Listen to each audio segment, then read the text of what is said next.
Hai netizen, selamat malam. Ketemu lagi sama Mimin di channel audio cerita. Di video kali ini, Mimin akan kembali melanjutkan cerita di channel ini. Semoga kalian terhibur dengan jalan ceritanya. Selamat membaca dan selamat mendengarkan. Pernikahan di ujung tanduk Mas Dosen. Bab 006. Nala membiarkan, toh pria itu sendiri yang capek. 20 menit, kamar sudah rapi, hanya beberapa buku kuliah Nala yang ia tinggalkan demi memperkuat alasan bahwa kamar tersebut digunakan untuk belajar. Gaza mungkin sibuk merapikan barang Nala di kamar sebelah. Sudah rapi aja, celetuk Zana yang tiba-tiba muncul di depan pintu kamar. Nala kaget, ia melirik sekitar mencari keberadaan Nenek Puspa. Beruntung wanita tua itu tidak ikut naik dan heran melihat semua barang Nala dipindah ke kamar Gaza.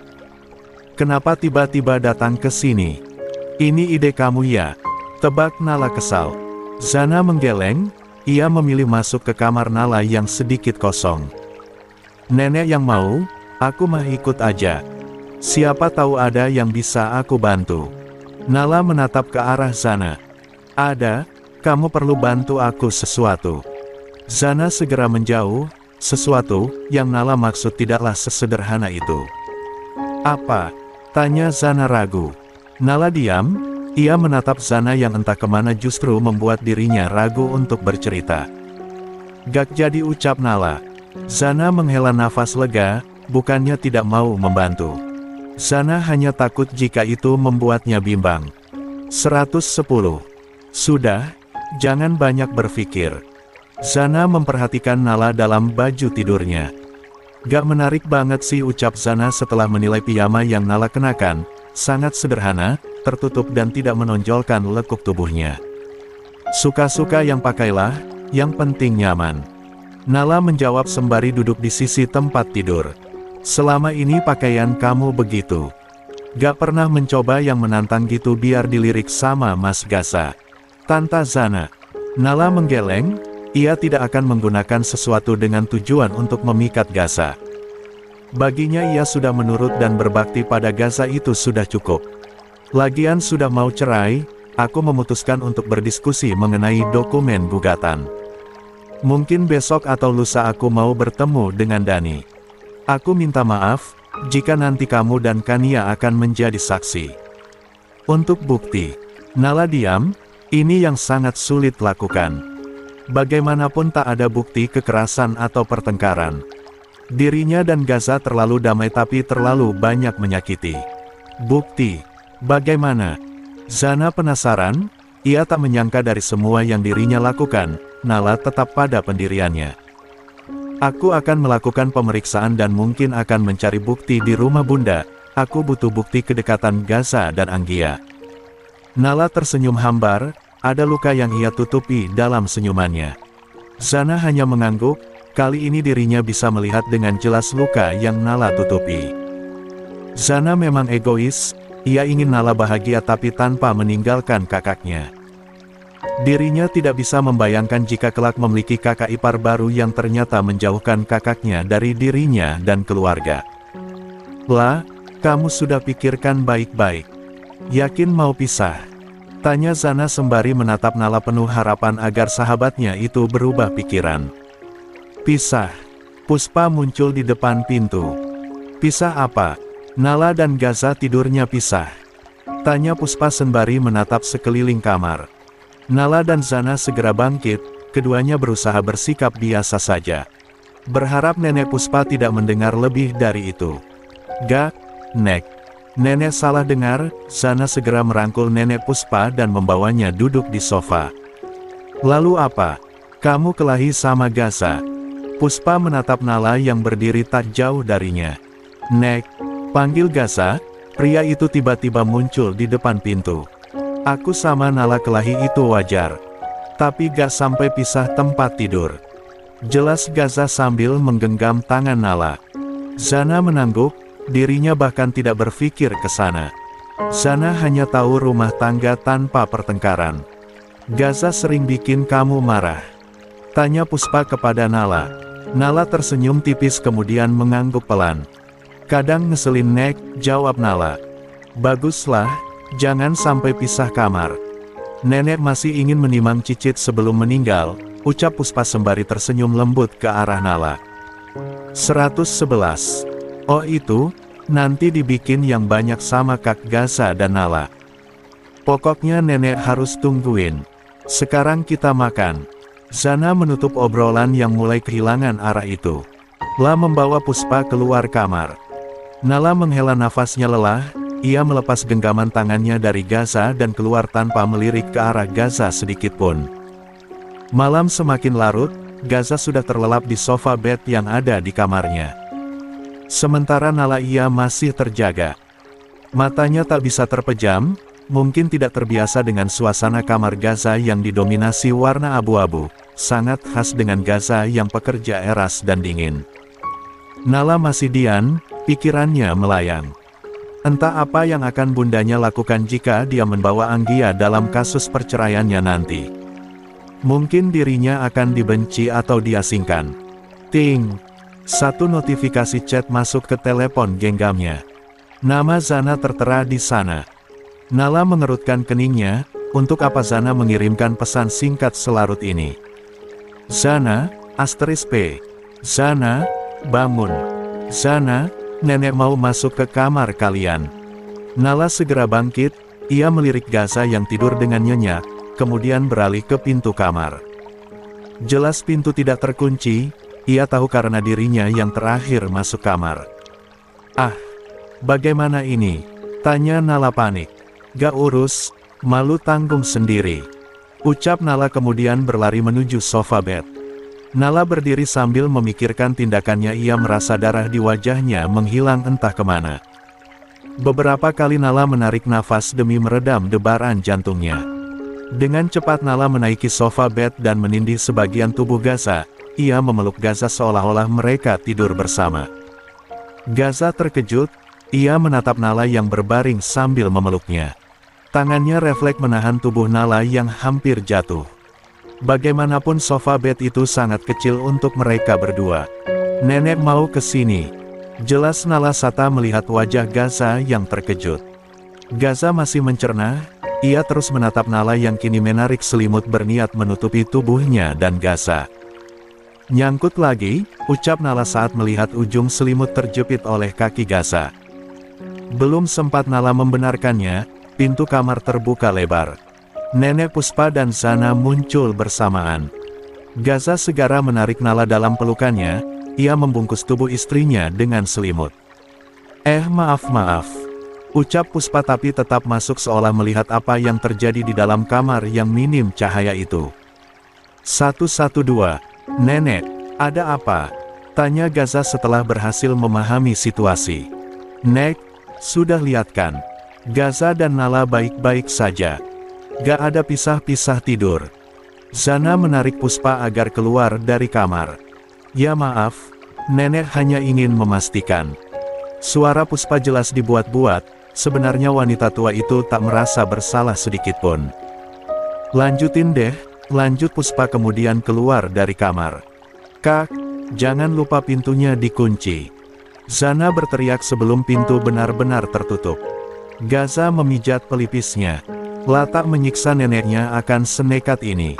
Bagusnya Nala bisa bertindak cepat, jika tidak, entahlah jawaban apa yang akan Gaza berikan. Gaza menyibak selimut dan melihat Nala menutupi wajah dengan kedua tangannya. Sepertinya wanita itu sedang malu. Maafin nenek, bisik Gaza tepat di telinga Nala. Anehnya pria itu tak berniat melepas tangannya yang memeluk pinggang Nala. Nala hanya mengangguk. Ia tak berani menatap suaminya, ia malu dan takut. Bagaimana bisa ia menindih tubuh suaminya sendiri? Nala ingin menghilang dari bumi saat ini juga. Gaza yang melihat itu semua hanya bisa tersenyum geli. Keberuntungan sedang berpihak padanya. Mungkin besok Gaza harus membelikan neneknya hadiah. Jika bukan karena wanita tua itu, mana mungkin Nala mau memeluknya seperti ini. 113. Bab 26. Malu. Gaza terus menatap Nala yang terlelap di sampingnya. Istrinya itu terlelap dalam keadaan memeluk dirinya dan menahan malu. Beberapa kali Gaza mendengar Nala menahan diri untuk tidak mencaci keadaan mereka saat ini, bahkan tubuhnya yang tegang pun bisa Gaza rasakan dalam pelukannya. Sebenarnya setelah nenek keluar, Nala siap beranjak tapi Gaza menahannya, tanpa suara tanpa bicara hanya keheningan hingga akhirnya Nala terlelap dalam dekapan Gaza. Hal yang sangat menguntungkan bagi Gaza, hingga Gaza baru menyadari, Nala cantik. Bahkan sangat cantik, tak kalah dari Anggia. Wajahnya keduanya memang mirip, tapi Nala memiliki garis rahang yang lembut tapi tetap tegas, memperlihatkan sisi ngeyel dan mandirinya. Sedangkan Anggia, ia memperlihatkan sisi rapuhnya sehingga siapapun sangat ingin melindunginya. Di bawah lampu yang temaram, Gaza bisa melihat dengan jelas kulit wajah Nala yang lembut dan sehat. Perlahan tangannya terulur, menyentuh pipi Nala. Mengelus pelan, merasakan kelembutannya. Gaza tersenyum saat jemarinya mengukir alis tebal milik Nala, pantas saja istrinya ini tak pernah terlihat mengukir alisnya dengan pensil, tanpa apapun, lengkungannya sudah indah. Gaza mendekat berusaha mengikis jarak antara dirinya dan Nala. Perlahan ia menyentuh bibir Nala yang sedikit terbuka. Bibir tipis berwarna merah muda alami itu seolah memanggil Gaza untuk mendekat sedikit demi sedikit. Gaza bisa merasakan hembusan nafas Nala yang hangat menyentuh wajahnya. "Bolehkah?" tanya Gaza pada heningnya malam. Tak ada jawaban membuat Gaza sekuat mungkin menahan diri. Lah tahu ini tak apa-apa, Nala halal untuk dirinya sentuh. Tapi dia tak mau mencuri sesuatu dari istrinya. Gaza kembali menarik diri. Kedepannya ayo lebih baik. Berusaha saling mencintai. Gaza berbisik pelan. Lah menarik Nala dalam dekapannya, ingatannya kembali pada saat Nala dan Zana berbicara di kamar. Gaza mendengar semuanya, termasuk niat Nala untuk melayangkan gugatan. "Aku akan buat kamu menyetujui permintaan 90 hariku dan aku akan buat kamu sendiri yang membatalkan niatmu untuk memasukkan gugatan. Maaf jika kesannya aku egois atau jahat. Aku hanya ingin menikah sekali seumur hidup, selama kamu masih hidup, maka istriku tetap kamu. Mengenai cinta, aku usahakan," ucap Gaza dengan suara seraknya. Lah tahu Nala tak akan mendengar, tapi setidaknya Nala bisa merasakan kesungguhannya. 3. Gaza memilih memejamkan matanya, mungkin ini kesempatan yang jarang terjadi. Tak peduli bagaimana reaksi Nala besok pagi, setidaknya malam ini Gaza berhasil melangkah sedikit lebih dekat. Mungkin seterusnya Gaza akan tidur dengan Nala, aroma tubuh Nala membuatnya merasa tenang. Azan subuh terdengar samar-samar, Nala perlahan membuka matanya. Lah tahu tubuhnya tak bisa bergerak sebebas biasanya. Bayangannya kembali pada kejadian dini hari tadi, kedatangan nenek dan tiba-tiba memeluk Gaza. Dengan cepat Nala mendongakkan kepalanya dan mendapati Gaza terlelap sembari tangannya memeluk tubuh Nala. "Kok bisa?" bisik Nala. Lah perlahan melepas pelukan Gaza agar bisa turun dari sofa bed. Lah tak ada kesempatan untuk 114. Memandang wajah suaminya, ia takut Gaza memergokinya. Gerakannya sangat pelan, ia merasa sangat bodoh. Semalam dengan mudahnya ia terlelap dalam posisi seperti ini. Harusnya semalam Nala bersikeras untuk bangun, bukannya diam dan malah menikmati pelukan Gaza. "Sudah bangun," gumam Gaza membuat Nala menghentikan gerakannya. Nala diam sepersekian detik sebelum benar-benar turun dari sofa bed dengan gerakan cepat. "Semalam aku gak bermaksud seperti ini." Nala memberikan pembelaan, ia tak peduli lagi tampilannya yang acak-acakannya. Gaza duduk, ia masih mengumpulkan kesadarannya. Lah baru tidur sekitar 1 jam. Rasa kantuk masih memintanya untuk kembali terlelap, tapi ia memilih bangun, sudah waktunya sholat. 1. Aku tahu. Gak apa-apa. Gaza tersenyum kemudian berdiri dan masuk ke dalam kamar mandi setelah menepuk pelan bahu istrinya. Nala menarik nafas kesal, ia merutuki dirinya sendiri. Bagaimana bisa ia malah ketiduran? Gaza bisa saja merasa dirinya memanfaatkan keadaan. Mungkin nanti akan aku jelaskan lagi. Nala menatap pintu kamar mandi yang tertutup. Kok bisa sih dia biasa saja? Ucap Nala kesal. Sementara dirinya merasakan jantungnya berdetak tak karuan, bahkan jika lampu kamar dinyalakan wajah merahnya akan terlihat dengan jelas. Ah! Nala mengacak rambutnya. Bagaimana aku menghadapinya? Aku malu. Ucap Nala sembari berjalan dan merebahkan tubuhnya di sofa bed. Tapi, Nala diam. Ia kembali mengingat bagaimana Gaza menahannya sernalan. Seharusnya aku memberontak. Nala menyesali semuanya. Bisa siaran ulang gak sih? Tanya Nala frustasi. Nala kembali membenamkan wajahnya di sofa bed. Ia tak peduli badannya yang pegal karena tidur dalam posisi yang sama dalam waktu yang lama. Kamu kenapa? Nala tersentak saat mendengar suara Gaza. Ia segera duduk dan membenarkan rambutnya. Gaza yang melihat itu hanya bisa menahan tawanya. Istrinya ini ternyata sangat lucu jika sedang salah tingkah. Gak apa-apa. Mengenai ini, Gaza mendekat membuat Nala tak lagi melanjutkan ucapannya.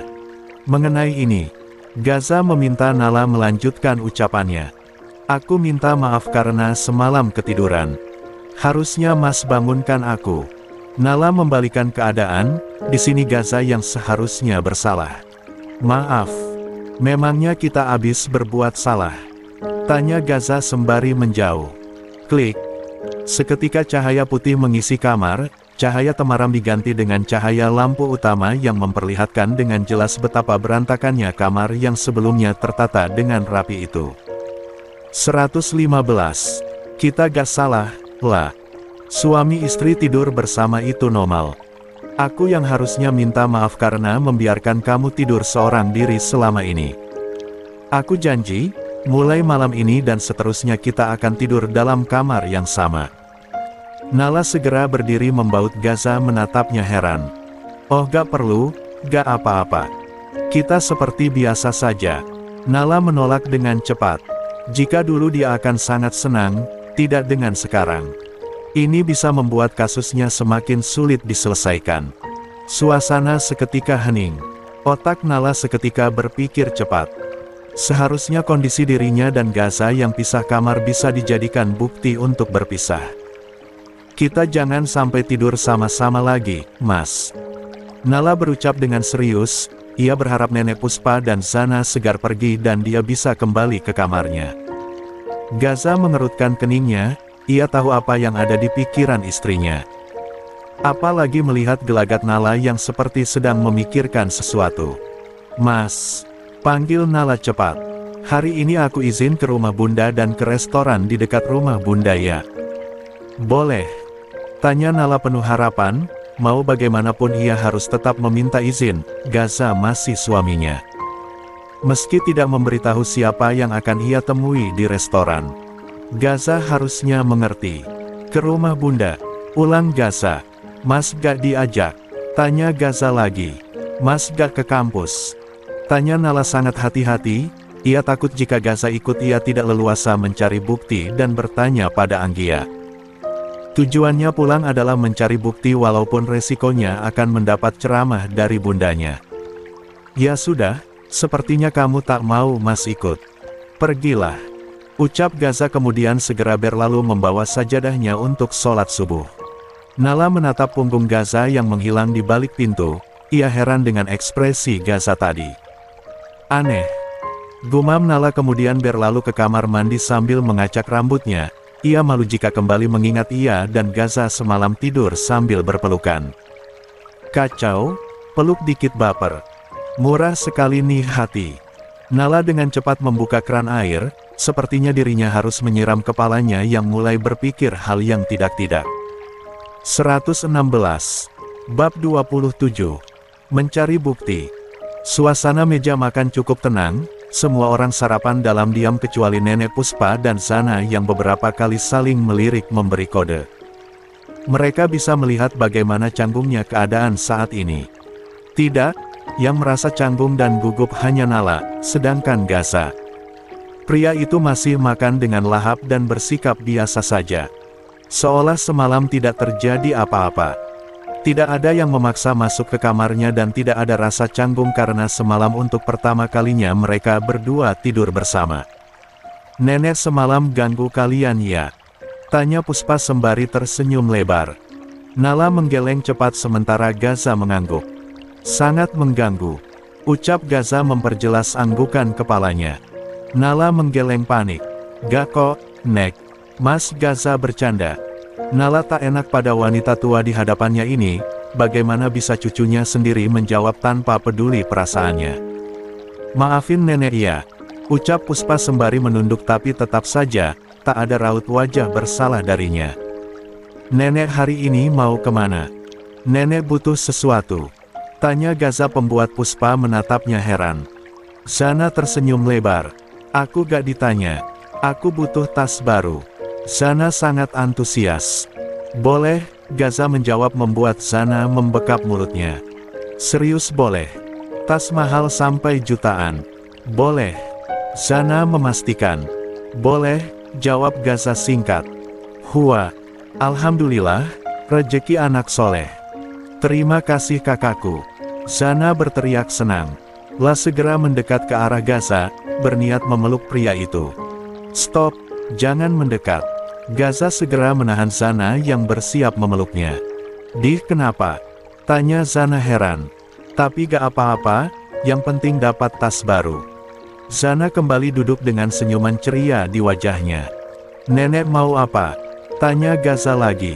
"Apa saja boleh," tanya Puspa pelan. Seketika Gaza menyesali pertanyaannya. Sepertinya Puspa diam karena merencanakan sesuatu. Gaza mengangguk pelan. "Boleh."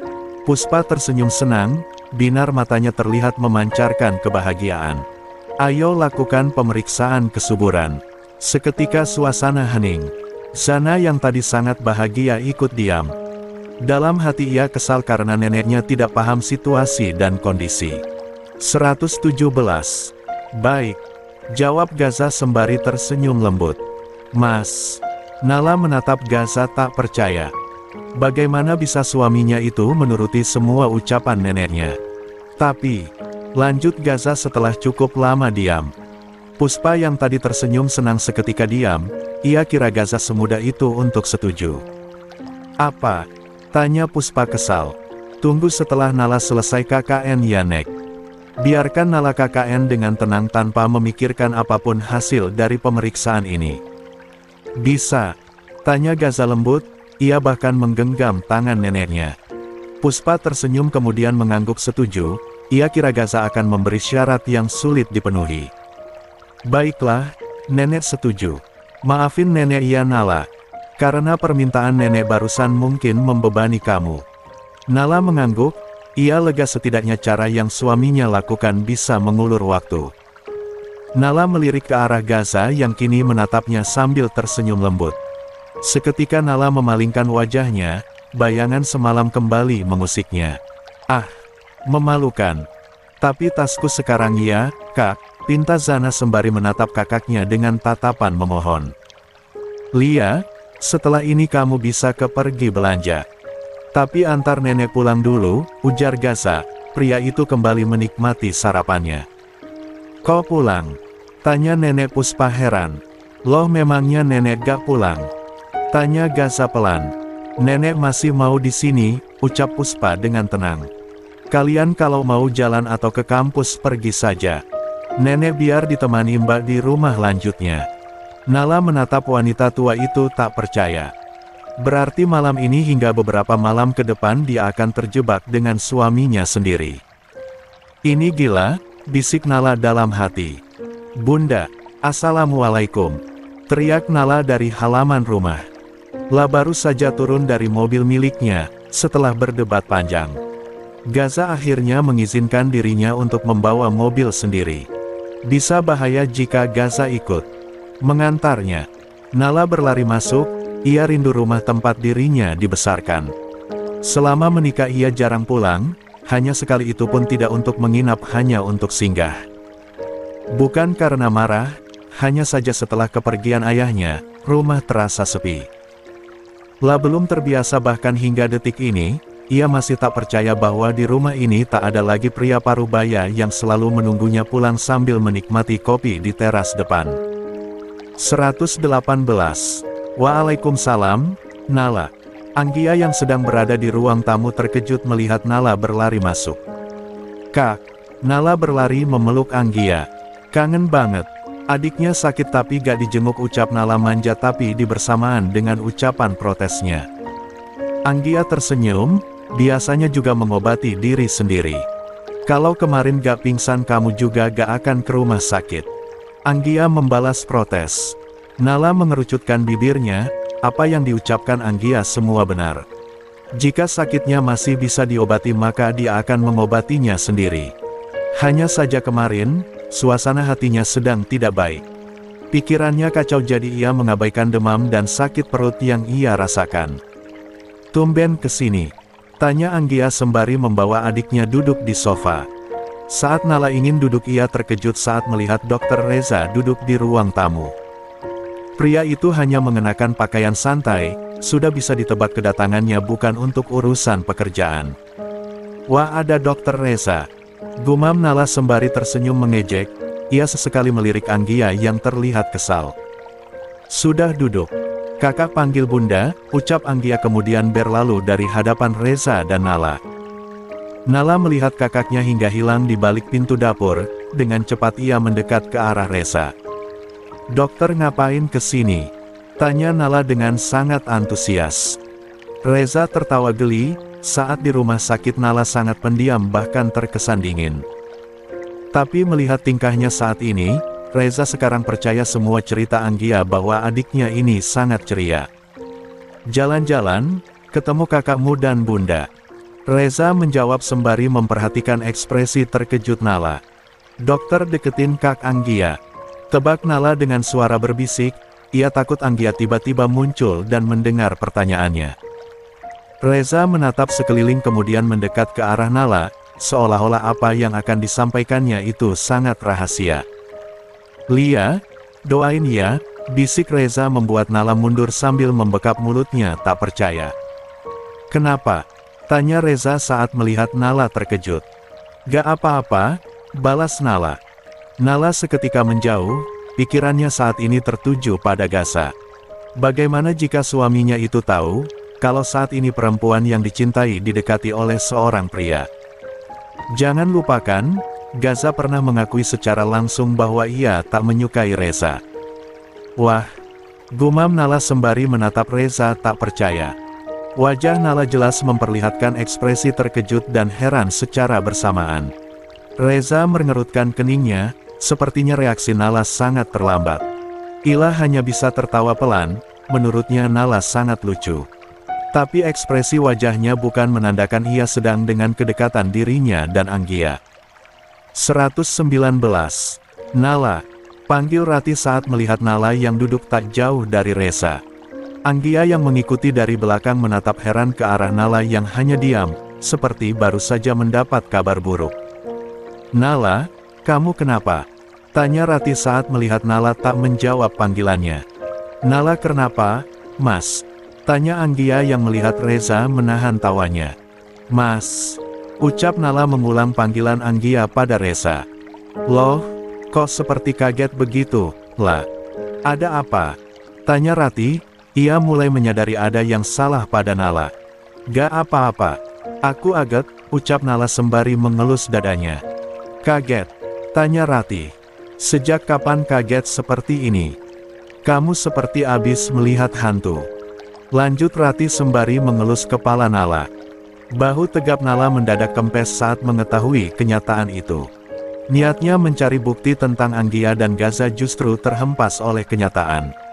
Pria yang kini tertawa sambil melihatnya, justru sedang menjalin hubungan khusus dengan kakaknya. Nala mengira kakaknya akan menolak seperti sebelum-sebelumnya. Tapi binar mata Anggia jelas terlihat, bahwa Anggia juga menerima dan mulai membuka hati untuk hubungan baru ini.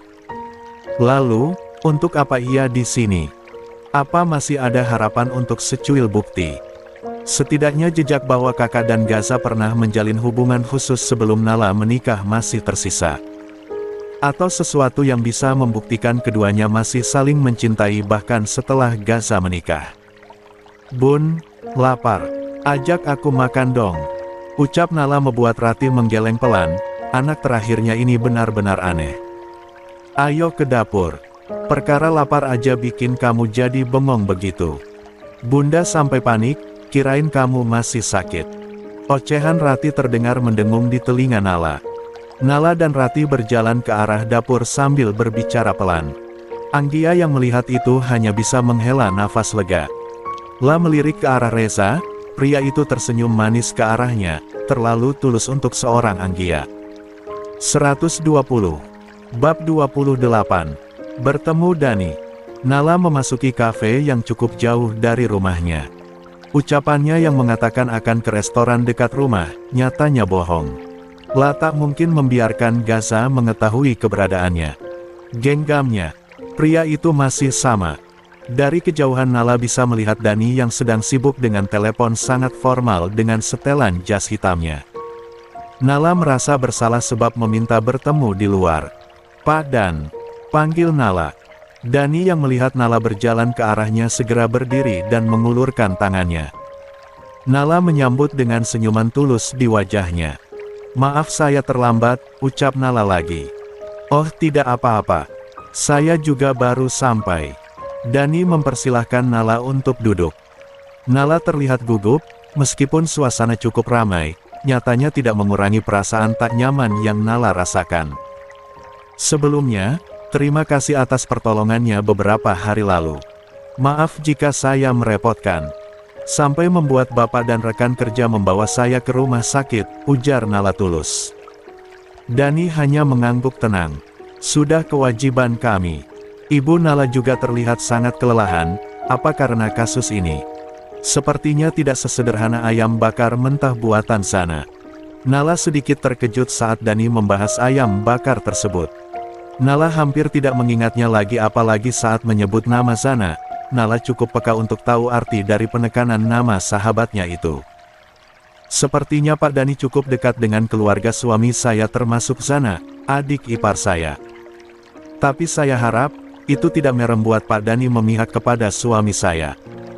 Dani yang hendak meneguk kopi miliknya berhenti sepersekian detik. Saya akan tetap profesional. Nala mengangguk tak yakin.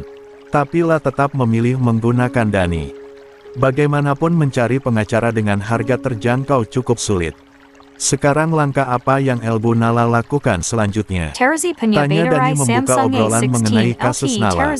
Nala menarik nafasnya dalam, ia memutuskan keputusannya tepat dan matang. La tak mau terburu-buru agar Gaza tidak mudah mematahkan langkahnya. Mas Gaza menolak untuk berpisah, ia mengatakan akan berubah dan minta waktu 90 hari untuk menunjukkan niat baiknya. Nala diam.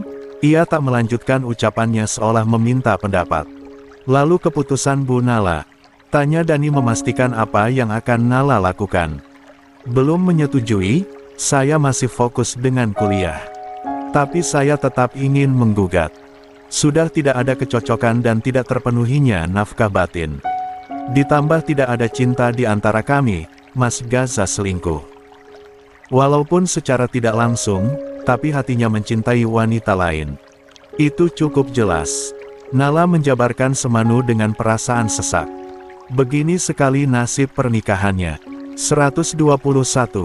Apa bukti-bukti bisa dipenuhi? Tanya Dani lagi. Bukankah sudah saya katakan kasus ini lemah, ditambah selana pernikahan kalian memainkan sandiwara dengan bersikap romantis. Tentu saja orang-orang melihat itu. Sangat tidak sesuai dengan ucapan tidak ada kecocokan dan tidak dicintai dalam pernikahan kalian selama setahun ini. Oh, Nala diam, ia sadar serangannya bisa saja menjadi senjata makan tuan. Semua bukti membantah, mereka selama ini sangat harmonis. Zana, bahkan Nala sudah melihat bahwa Zana tak lagi berdiri di pihaknya. Lah seorang diri sekarang.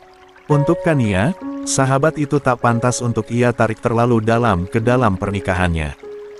Kenapa tidak mencoba menerima permintaan 90 hari dari Pak Gaza? Tanya Dani setelah hening beberapa saat. Takut, jawab Nala pelan. Aku takut ia melakukannya terpaksa. Takut jika aku melihat usahanya aku semakin jatuh cinta dan tak bisa lepas darinya. Padahal, jelas itu semua karena ingin aku bertahan, bukan cinta. Suara Nala terdengar bergetar. Dani tersenyum getir. Kenapa Bu Nala tidak mencoba membahagiakan Pak Gaza? Nala mengerutkan keningnya. Lah tak paham apa maksud Dani. Maksud saya, terima saja dulu permintaan Pak Gaza selama 90 hari. Jika Pak Gaza melakukannya dengan terpaksa biarkan saja.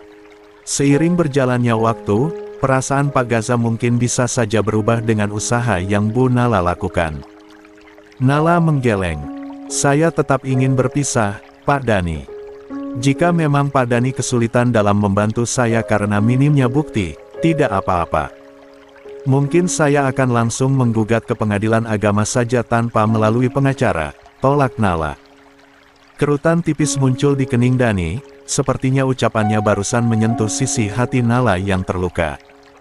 Entah apa yang sudah Gaza lakukan sehingga Nala mengeraskan hatinya seperti ini. Baik, akan saya bantu. Tapi proses ini tidak mudah. Kita akan sama-sama akan mengumpulkan bukti.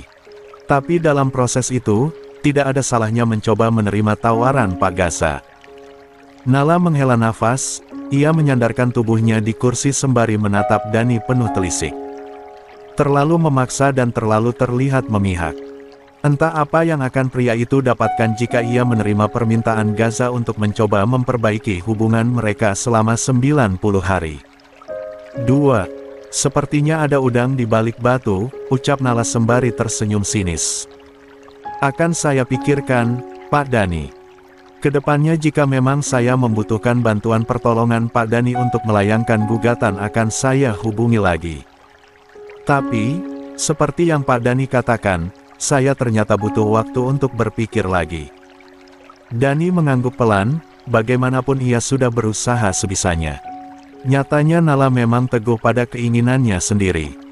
Maaf jika terkesannya saya memihak Pak Gaza, terlepas dari hubungan kami, saya hanya ingin yang terbaik untuk Ibu Nala. Saya tahu Elbu masih mencintai Pak Gaza, saya harap cinta yang Ibu punya bisa membuka fakta-fakta yang mungkin selama ini tidak benar-benar terkuak, ucap Dani panjang lebar. Nala berdiri, sambil tersenyum ke arah Dani. Baik, akan saya pikirkan, ucap Nala sambil mengulurkan tangannya. 122. Dani menyambut uluran tangan Nala dengan berat hati. Maafkan saya, jika ada salah kata. Semoga maksud baik saya tidak membuat Bu Nala salah paham. Dani masih berusaha menahan Nala. Terima kasih, Pak Dani. Tidak ada yang salah, mungkin ini akan menjadi bahan pertimbangan saya. Saya permisi.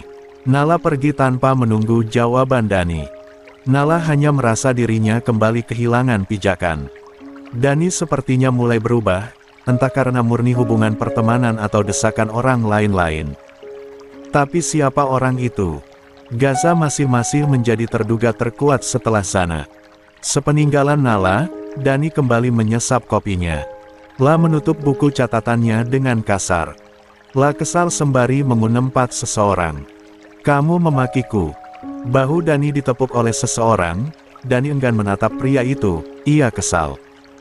Istrimu terlalu pintar untuk kamu kelabui. Masih mau menggunakan aku. Lihatlah hasilnya, ia menembak dengan mudah, marah Dani pada Gaza. Gaza tak menanggapi, wajahnya datar tapi jelas menyimpan beban. Aku harus bagaimana?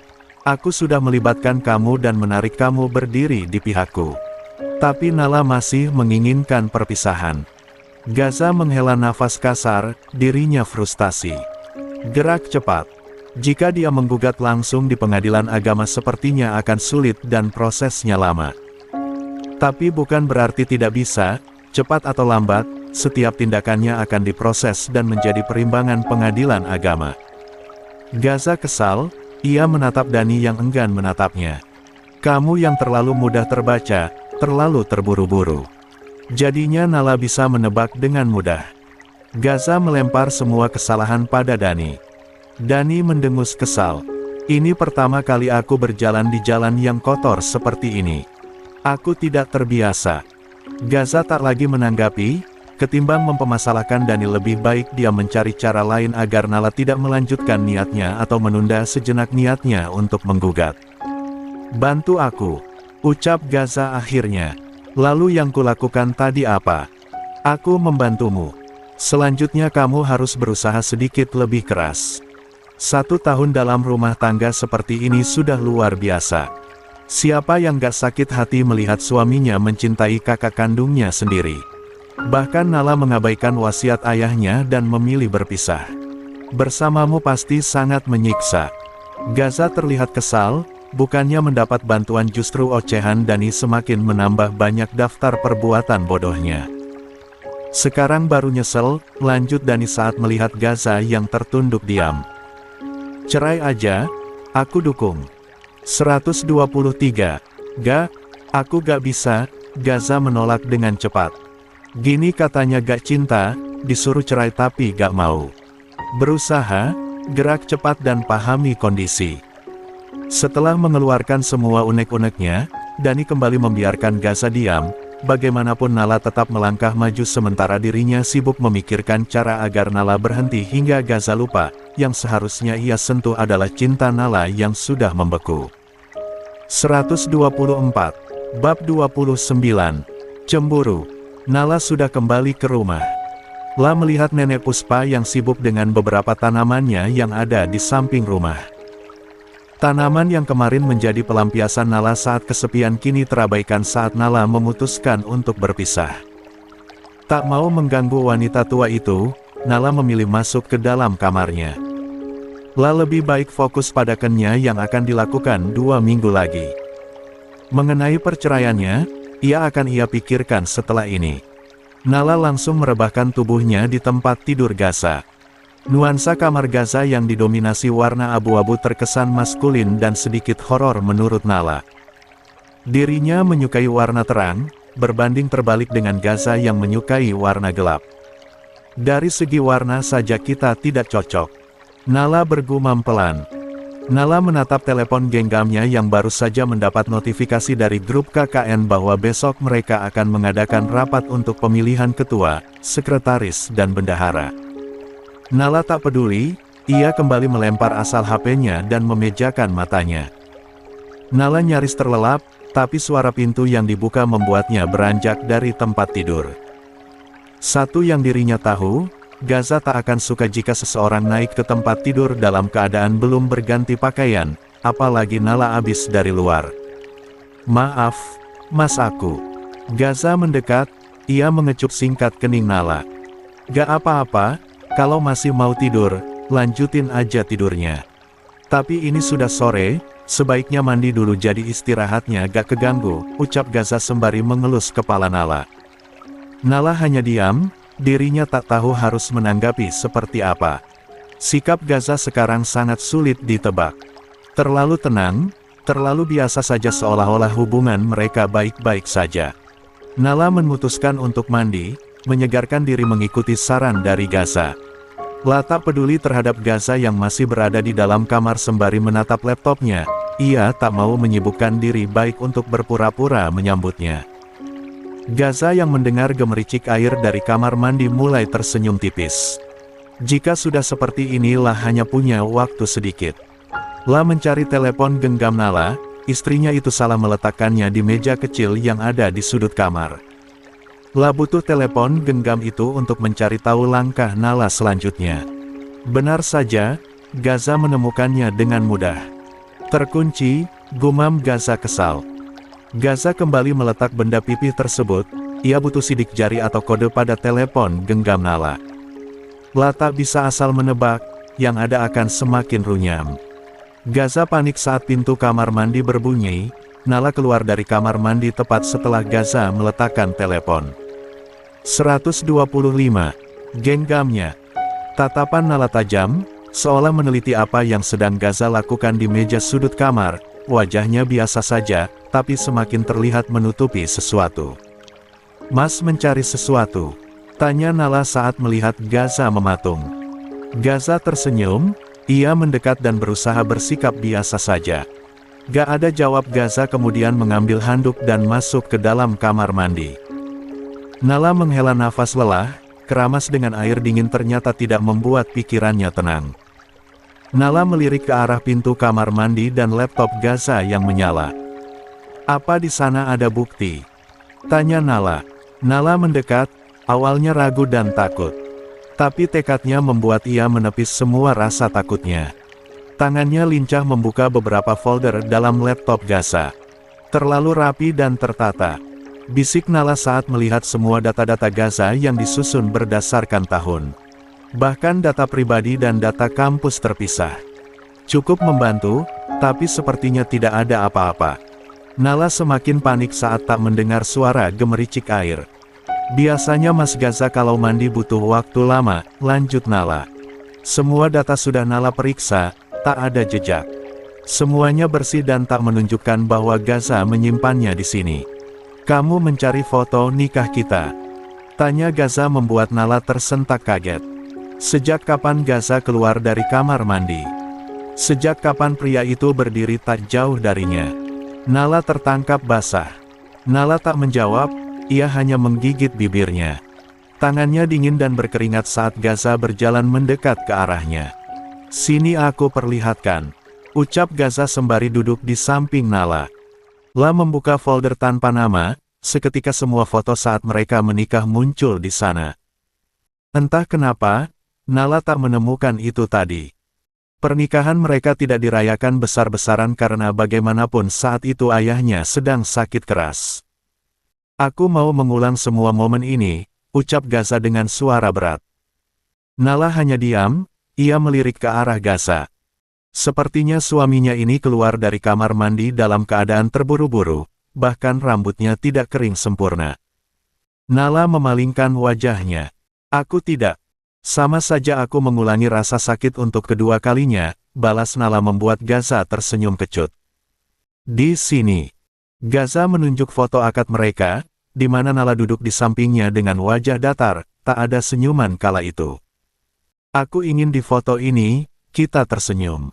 "Mas, aku sudah tidak mau mendengar apapun. Ini kenangan kita, tapi aku tak berniat mengenangnya suatu hari nanti," tegas Nala. 126. "Jangan dikenang, aku tahu ini terlalu sakit. Aku akan membuat kenangan indah antara kita setelah ini," ucap Gaza sembari tersenyum tulus. La menggenggam tangan Nala. Nala tercengang, benarkah yang berbicara di hadapannya saat ini adalah Gaza? "Kembalilah seperti setelan awal, Mas. Itu lebih baik." Nala kemudian beranjak dari duduknya. Setidaknya Gaza tidak bertanya kenapa Nala membuka laptopnya.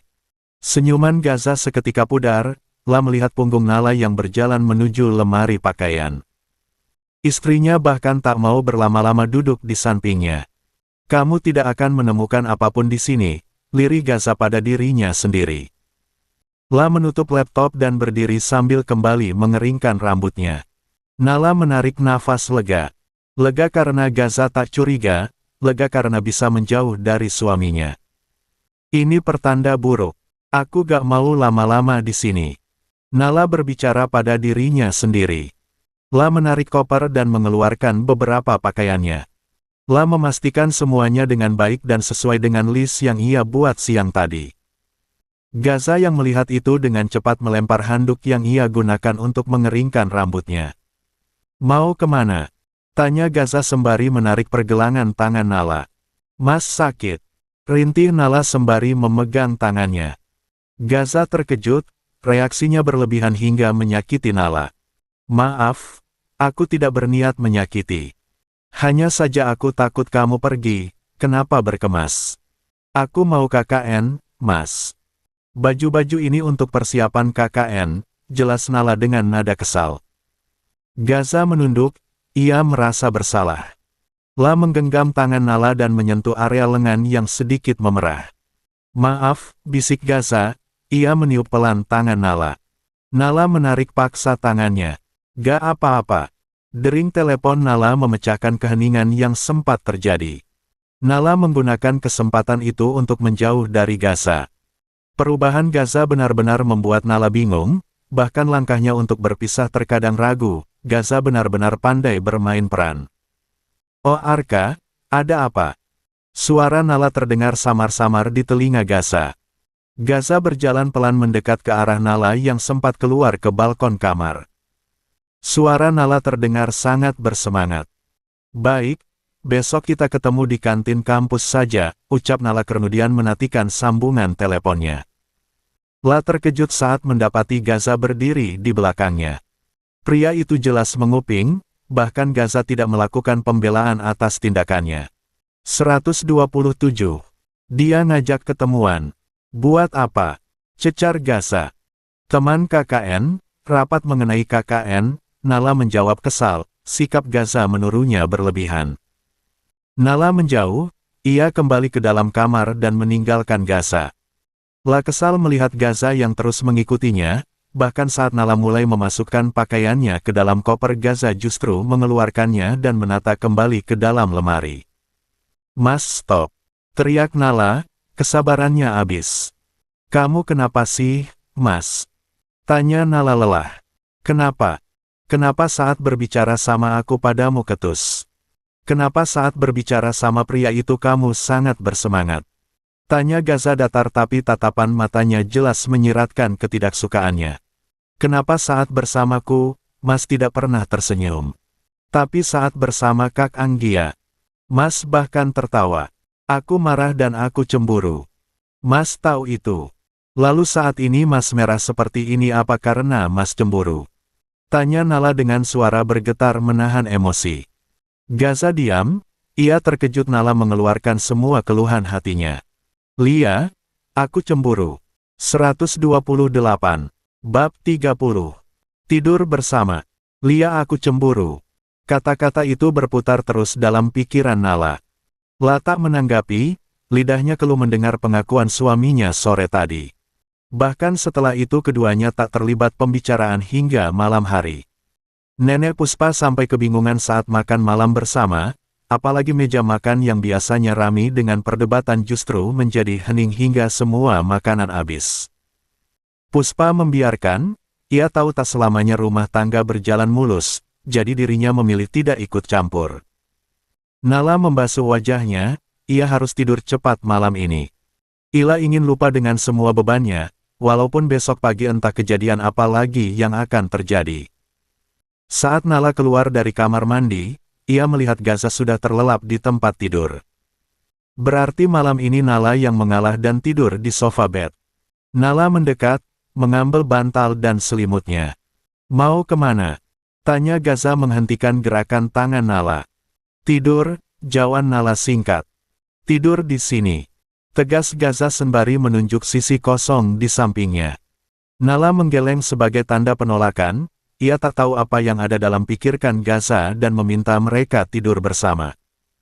"Dengar apa kata suami," Gaza memperingati. Nala tetap menolak, ia tetap berjalan dan melempar bantalnya di sofa bed. Untuk apa mendengar ucapan Gaza, sebelum-sebelumnya mereka tidur berpisah, pria itu tidak pernah mempermasalahkannya. Nala membuka selimut dan membaringkan tubuhnya, tapi belum sempat Nala mencari posisi yang nyaman. Gaza datang dan berbaring di sampingnya, sofa bed yang kecil membuat Gaza sedikit menindih tubuh Nala. "Mas ngapain?" tanya Nala panik, ia mendorong tubuh Gaza yang mulai memeluknya posesif. "Tidur, kita suami istri. Mulai saat ini kita tidur bersama," ucap Gaza ikut masuk ke dalam selimut Nala. Nala semakin terkejut, ia tak siap. Tenaganya bahkan tak bisa membuat Gaza menjauh darinya. "Mas, sempit," protes Nala, ia berharap Gaza mau mendengar dan menjauh darinya. Gaza tak peduli, ia justru memejamkan matanya sambil memeluk Nala. La bahkan tersenyum senang saat hidungnya menghirup aroma tubuh Nala, menenangkan. "Kamu yang memilih tidur di sini. Padahal kita punya tempat tidur yang luas." Gaza berbicara dengan suara seraknya. Nala semakin kesal, nafasnya memburu terlebih saat merasakan tangan Gaza yang semakin mengeratkan pelukan di pinggang. "Oke, kita pindah," ucap Nala akhirnya. 129. Lebih baik tidur di tempat tidur daripada di sofa bed. Setidaknya di tempat tidur Nala bisa membuat batasan agar Gaza tidak memeluknya lagi. Jantung Nala tak aman jika terus berdekatan dengan Gaza. Mungkin Gaza sudah mendengar suara jantung Nala yang berdetak cepat tadi, memalukan. Gaza tersenyum, dengan cepat dia bangkit karena menyadari Nala sedikit terhimpit. La menarik tangan Nala dan membawanya ke tempat tidur. Nala menuruti walaupun wajahnya terlihat kesal. La lupa bahwa Gaza yang selalu melakukan sesuatu sesuai dengan kemauannya, mau Nala setuju atau tidak, Gaza tak peduli. Tidurlah, ucap Gaza sembari menutupi tubuh Nala dengan selimut. Ila bahkan ikut masuk ke dalam selimut yang sama. Jangan melewati batasan. Nala menunjuk guling yang ia dibentangkan di tengah-tengah. Gaza tersenyum, ia menarik garis tersebut dan membuangnya. Larangan adalah perintah, bisiknya kemudian menarik Nala dalam pelukannya. Mas. Nalar memberontak, tapi tetap saja tubuh kecilnya melawan badan kekar Gaza, ia kalah tenaga. Jangan bergerak. Kamu tidak akan bisa membayangkan apa yang terjadi jika melawan. Tegas Gaza. Nala diam, ia memilih membalikkan tubuhnya dan membiarkan Gaza memeluknya dari belakang. Sementara Gaza ia tersenyum menang. Rencana yang diberikan Dani padanya cukup berhasil walaupun dengan sedikit kekerasan. Gaza harus tegas, semakin Nala mencari jalan untuk berpisah maka Gaza harus mengambil langkah cepat untuk menahan Nala dalam pelukannya. Sementara di kamar sebelah sana masih terjaga. Di bawah lampu yang temaram ia bisa melihat Nenek Puspa sudah terlelap dengan dengkuran kecilnya. Sore tadi dia kembali bertemu Dani saat dirinya sedang berdua dengan Kania. Pria itu terus mengusik Zana akhir-akhir tapi hanya melalui pesan singkat yang tak pernah Zana balas. Tapi tadi sore, pria itu muncul secara tiba-tiba. Aku terima kamu sebagai kekasihku. Zana mengingat jelas ucapan Dani tadi sore, pria itu berbicara dengan senyuman lebar di bibirnya. Kapan dirinya menyatakan cinta? Beberapa tahun lalu. Itu terlalu lama, bahkan Zana sudah melupakannya. Ada yang gak beres dengan otakku, bisik Zana sembari menutup seluruh tubuhnya dengan selimut. Baru saja Zana memejamkan matanya, getaran dari telepon genggamnya membuat Zana kembali terjaga. Nama Dani tertera di sana. Zana bertanya-tanya, untuk apa pria itu menelponnya di jam malam seperti ini? Halo, ucap Zana dengan suara berbisik, ia takut Nenek Puspa terusik. Aku dibawa, keluar sebentar. Suara Dani terdengar jelas. Apa? Ngapain? Zana seketika duduk. 130. Nenek Puspa yang tadinya mendengkur kecil, sedikit terusik. Tapi wanita tua itu hanya merubah posisi tidurnya dan kembali terlelap. Zana bernafas lega, ia segera keluar dari kamar dan turun menemui Dani. Zana melihat Dani di ujung jalan, pria itu mengenakan jaket hitam dan sedang menyandarkan tubuhnya di samping mobil.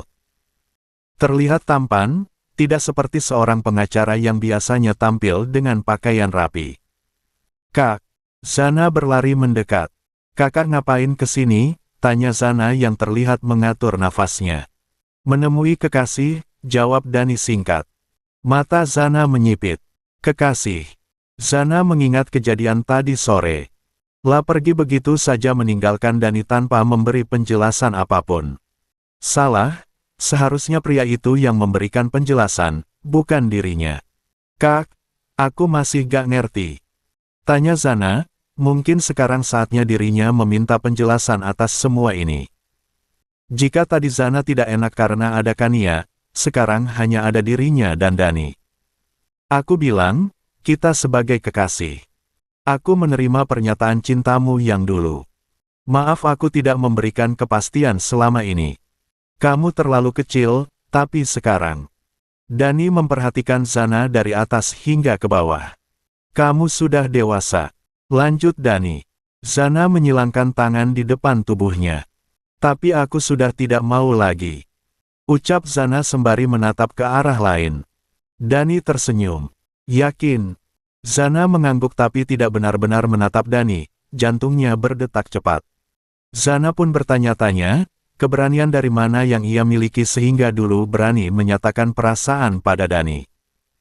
Tapi aku bisa tahu saat seseorang berbohong, ucap Dani masih setia dengan senyuman tipis di wajahnya. Aku masih kuliah, mau fokus belajar. Zana memberi alasan. Klasik sekali. Kakakmu sudah menyetujui aku mendekatimu. Ucapan Dani membuat Zana terkejut. Kakaknya? Kak Gasa? Tanya Zana pelan. Dani menangguk. Demi kamu aku membantunya sedikit, apa kamu tidak mau membalas sedikit saja? Tanya Dani lagi. Tatapan Zana terlihat tidak senang, ia bisa mengerti apa yang Dani maksud jika sudah menyangkut Gasa, pasti mengenai rumah tangganya dan Nala. Membantu? Tanya Zana hati-hati. Jadi itu yang Kak Dani maksud memulai dari awal? Tanya Zana lagi. Zana, maksudku. Dani keluh, ia terlalu jujur dan menjadi bumerang untuknya. Kakak membantu Kak Gasa? Tanya Zana lagi.